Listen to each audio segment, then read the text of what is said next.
All right, so before we go much farther with any real new introduction of a system, such as the barricade, linking to spawn points, I want to go ahead and make sure we can package the project and get everything running, how we would expect.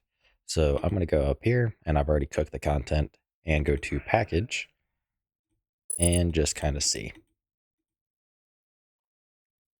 Okay, so we have an error here. Uh, game mode .h, line 47, a player start, undeclared identifier. So we likely need to go ahead and forward declare a player start. So let's head over to our zombies folder, zombies module, and go to our game mode. Now line 47 right here, a player start. So yeah, let's see. Yeah, we're not forward declaring anywhere. So let's just go ahead and add it. All right, I'm gonna go ahead and I'm actually curious. Does it start to compile like so, or do I need to recompile every time?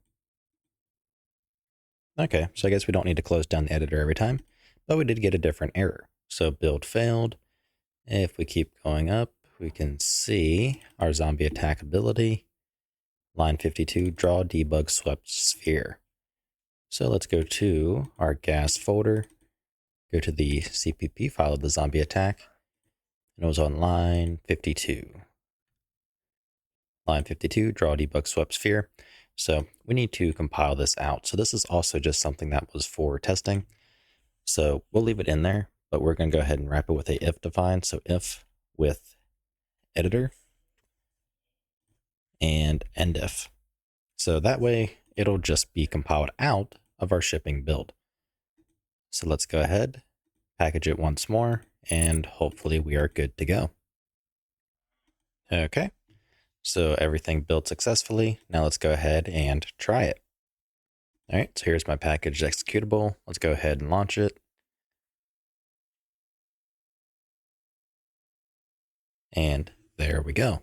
So everything seems to be in working order. All right, so with that out of the way, I'd say we are in a spot to move forwards. So I'll see you in the next video. If you like what I'm doing and you want to help support me, you can find a link to my Patreon in the description below, where you can also get early access to this entire series.